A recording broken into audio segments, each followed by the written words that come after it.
I watched one speedrun of Zelda Twilight Princess, and this is my adventure. I'm sure I'm not the only one who watches a speedrunner perform cool tricks in a game and decides to use them in their playthroughs. Well, this is exactly what I did, without referencing any external guides or tutorials.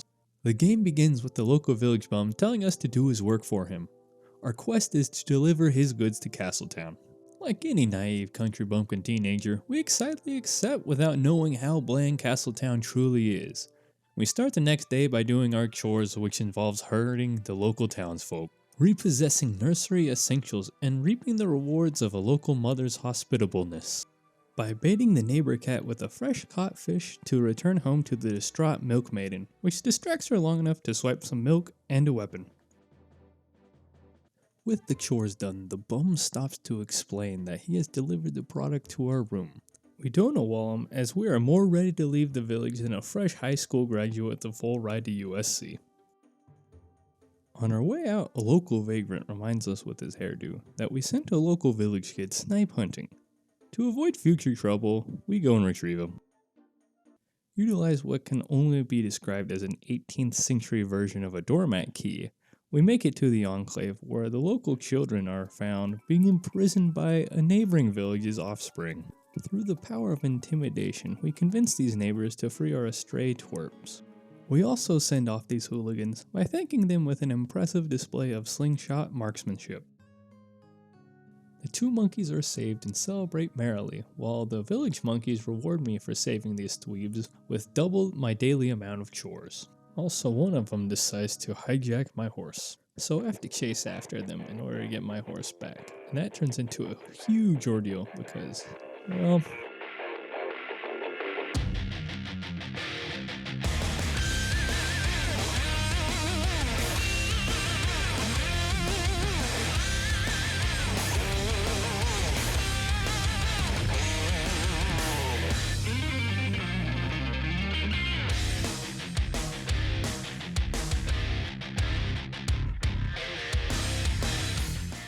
turns out we were a werewolf the whole time. And then we meet the main protagonist, as well as the royal family who tells us to leave. Embarrassed that we didn't have the old geezer's gift for the princess, we let out our anger in a perfectly safe way for any werewolf, by ransacking our home village for its weapons so we can arm the main protagonist, as she truly needs them. An Elder Scrolls Will-O-the-Wisp hands us a collectathon in the form of a string of bubble wrap intended to hold bug juice to combat pollution or something like that, so we do it.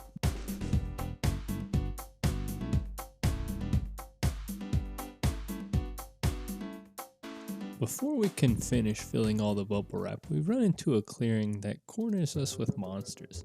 As a vicious, bloodthirsty werewolf, we are not poised to deal with such threats, so we just leave. We land into the domain of a possessed scarecrow kid who we beat into submission. In turn, he leads us to a platform where we solve a puzzle involving two Murloc statues, which rewards us with a brand new sword, so we can quickly toss out our old stinky village sword, as this new sword gives us the ability to teleport anywhere we'd like. Of course we teleport to our old village to brag about it to the lazy swordsmith, who seems to take offense to us throwing out his gift to the royal family. After this brief distraction, we sneak past the monsters to collect the last of the bug juice. This gives us a new ability that other mammals have that lets us fit in between the webs in front of the forest temple.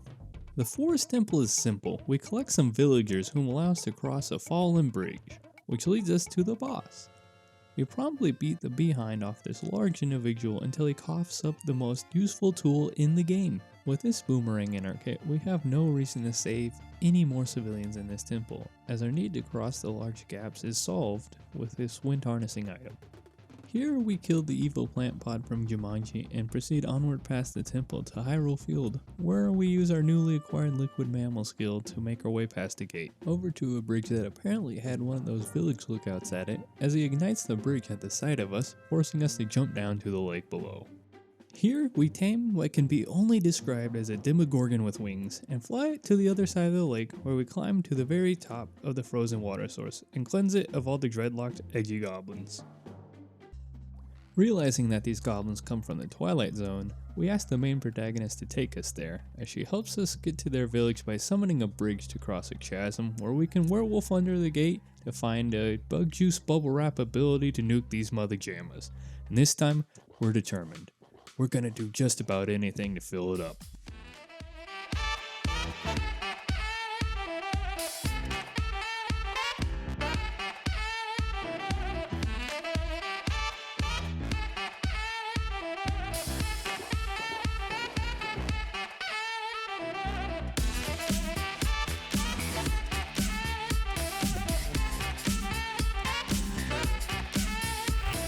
The next ability granted from collecting all the bug juice turned out not to be an ability at all. We cleansed the demons from the realm, and the bug juice exorcised the residual demons from us. Now that all the demons are exorcised, we can walk over to our horse and ride him to the spot where he decides he wants to be retamed. We ride back to our town and challenge the mayor to his favorite sport, a good old-fashioned shirtless drunk slap fight. After beating the mayor in his own game, he rewards us with one of the tools he used in his successful mayoral campaign: cement shoes. With these puppies, we can try and run for office in Castletown. Sadly, there seems to be nowhere within the vicinity that we can use them, so we make a place that ensures we'll be able to make use of them whenever the occasion arises. We have cement shoes, now we just need one more bug juice ability to win the election. Luckily, we find one bug that's big enough to fill the entire bubble wrap string. Later you'll find out what the bug juice ability is, but now we strike it rich selling golden bugs in the black market in Castletown to fund our political expenses. With money covered, we start our career in campaigning by heading over to the bar, but we make the rookie mistake of arriving before 11:36 p.m. Here we're led into the stumbling wild antics of the early evening crowd. That ropes us into an adventure with our village mayor's daughter, an exotic dancer, and a fish person, on a journey to the town where we got our exorcism. Here the fish dude's mother gets expelled from his body, where I chase her to her own grave, which rewards me with the power to test my own cement shoes. And boy do these work well paired with our bug juice abilities. Using our first ability to fit into any size crevice, we break our way into the second temple of our journey, the ancient underwater Indiana Jones-esque ruins teeming with dangerous risks and rewards, including an ancient being that lets us teleport out of the ruins and back in. We use this to go outside and convince a lovely lady to lend us some explosives so we can excavate further into the dungeon. As per many Zelda games, the Water Temple is one of the hardest and most challenging dungeons with difficult boss encounters, and this one seems to be one that follows the same trend.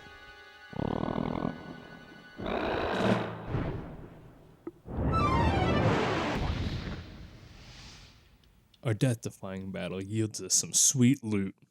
Realizing our method of creating a lake inevitably poisoned this boss, we go and remove the contaminant. Turns out it was a rock toad stuck in the lake creating meteor. We charge this poisonous toad a bomb bag so we can replace our own and return the lint one. We make our way onto the Winter Wonderland after securing all of our loot, only to realize there's an impassable blizzard. Thankfully, our final bug power is spellcasting. I can't pronounce the blizzard passing spell, but the speedrunner can. Wham bam, let's jam, not be a sham.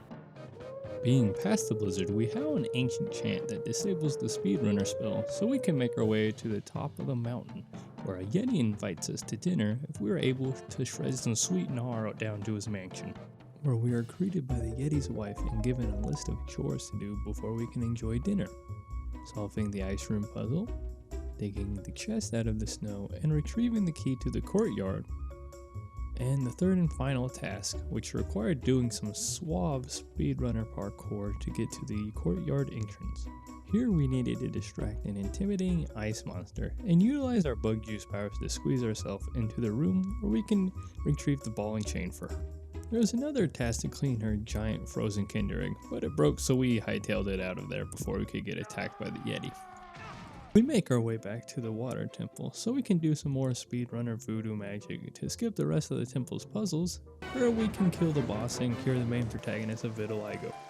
We then head to the desert and make our way to the Arbiter's grounds, where we proceed to curb stomp and rip the souls out of 4 ghosts, which lets us proceed into the room which hosts a quicksand pit that we are too light to sink into, and pass straight into the room where the loot is. Using the new spinner item, we make quick work of the ground's boss. which lets us proceed into the forest where a special friend helps us stylishly soar to a familiar place with a familiar bullyable kid.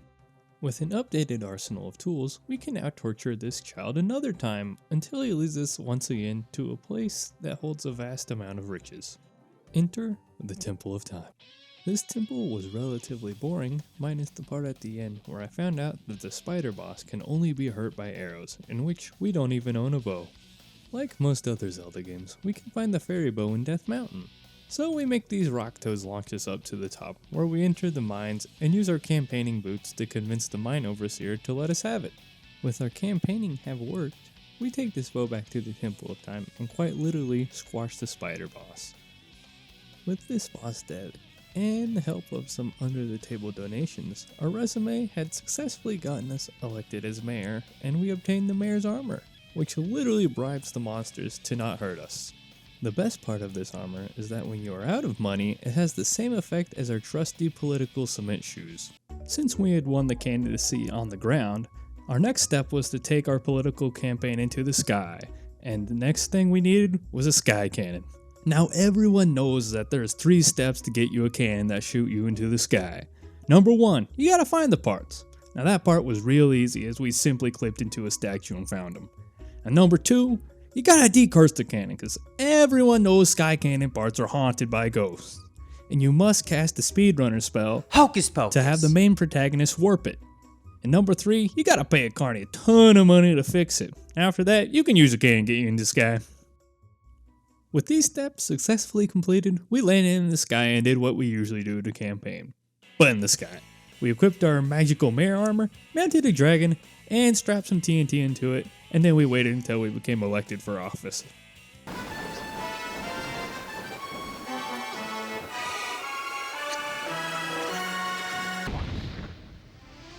Now, there was only one place left we needed to be elected, the Shadow Realm.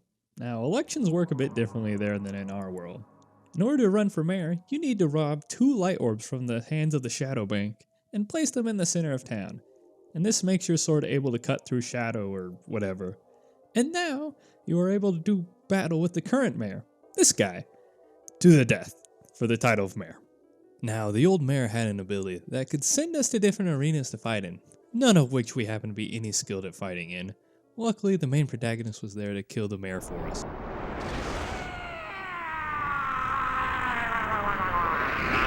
After being elected everywhere in Hyrule, our last step in the journey was to go to the castle and take our rightful place on the throne. When we got there, the doors seemed to be locked, so we made a ruckus until the guy with the key came and greeted us. We donned our mayoral gear to wear inside the castle and convinced him to give us the key that would let us inside. Inside, the mayoral bodyguards weren't exactly known of our success in the election and were still convinced that the old elected official was their current client. We brawled with one for a little bit, as it was rather hard to move in the armor. It took a little bit, but eventually I got through to them. We found out that the mayor's family was still in the castle, and they weren't keen on letting us use their home. Thankfully, our constituents escorted them out so I could get the key to my office. With key in hand, we made our way to the throne, and showed our mayor card to the last bodyguard. Before entering our office, we had to retrieve what we were sent here to do, deliver the goods to the mayor in Castletown. It just so happens that these goods were a wooden sword. Now, going into our office, it seemed that the old mayor was in the middle of an old school gender affirmation ritual, and they weren't keen on us being there. In fact, they were so peeved about it, they were willing to challenge us to a duel for the throne as soon as I got to it. So our quest to deliver the wooden sword to the mayor would actually be to use it on the mayor, not exactly give it to him. However, it seemed the old bum was sabotaging us with this sword, as it was useless. Even the main protagonist told us to use our own gear, and after switching to our bygone sword, it did the trick immediately. As it turns out, the old mayor is also a werewolf, so we continued our duel in our doggo forms. I ended up being the superior puppo, as I was too small for him to hit, and a very confusing altercation between the protagonists and the old mayor landed us in a horse-drawn brawl between the mayor and his army of the dead versus us. Taking off my mayoral armor so I could mount my horse, I wept Ganon a new one with my new mayoral wooden sword. I bopped him so hard, he ended up falling off the horse, Then being so woozy from all the head bonks, we decided to end the whole altercation in one final clash of swords. We used our old sword as to not ruin our mayor's sword, totally not because the mayor's sword doesn't hurt him. The real reason is because we decided to impale that dude. We wanted to keep our mayor's sword. We soon realized that this guy did not survive, and this was on unsanctioned grounds. To avoid any legal actions from this duel, we decided to hightail it out of Hyrule and conclude our adventure that unfolded after watching one speedrun. Shout out to Linkus7 as this is the speedrunner who I watched. If you genuinely enjoyed watching this video, please do all the YouTube stuff like, comment, subscribe. It'll let me know that you enjoyed watching it and it might encourage me to make some more in the future.